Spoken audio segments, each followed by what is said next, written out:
أهلا بكم. أنا الأفاتار عبد الجبار. في هذه الحلقة سنتعرف معا على واحدة من أكبر شركات البيع بالتجزئة عالميا، بل وأكثرها تأثيرا وانتشارا. إنها والمارت. تعود بدايات والمارت إلى عام 1962، حين افتتح رجل الأعمال الأمريكي سام والتون أول متجر له في مدينة روجرز بولاية أركنسا. وكان هدفه بسيطا ومبتكرا: توفير السلع بأسعار منخفضة تناسب الجميع عبر بيع كميات كبيرة بهوامش ربح صغيرة. هذه الفكرة لاقت نجاحا سريعا، وسرعان ما توسعت الشركة. في عام 1969 أصبحت والمارت شركة مسجلة، وفي فترة قصيرة تحولت من سلسلة محلية إلى إمبراطورية تجارية. توسعت أولا داخل الولايات المتحدة، ثم انطلقت إلى الأسواق العالمية منذ التسعينيات.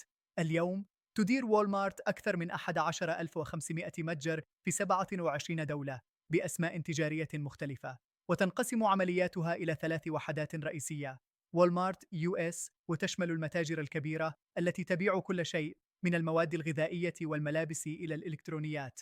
والمارت انترناشنال، وهي الفروع الخارجية. سامز كلاب، وهو نظام بيع بالجملة للأعضاء فقط، يقدم أسعاراً مخفضة للكميات الكبيرة.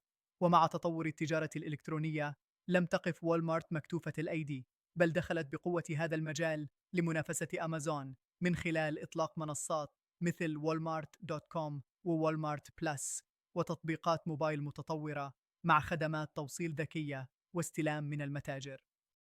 تستند والمارت إلى شعارها الشهير: الأسعار المنخفضة كل يوم، وتعتمد لتحقيق ذلك على تقليص التكاليف وإبرام صفقات قوية مع الموردين.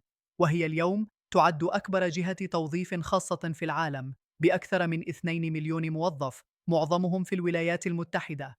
كما تسهم في الاقتصاد عبر الوظائف، الضرائب والاستثمارات.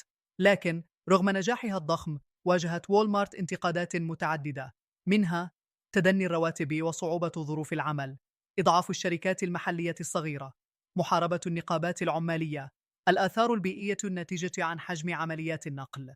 وردًا على ذلك، أطلقت الشركة عدة مبادرات في مجال المسؤولية الاجتماعية، شملت دعم التعليم والتدريب المهني، الاستثمار في الطاقة المتجددة، تقليل النفايات، تقديم فرص عمل للفئات المهمشة مثل المحاربين القدامى وذوي الاحتياجات الخاصة. في الختام، فإن وولمارت ليست مجرد سلسلة متاجر، بل نموذج اقتصادي واجتماعي عالمي. بدأت كمتجر بسيط في ولاية صغيرة، لتتحول إلى قوة عالمية تعيد تشكيل مفهوم التسوق في العصر الحديث. شكراً لمتابعتكم، ونلقاكم في حلقة جديدة بإذن الله.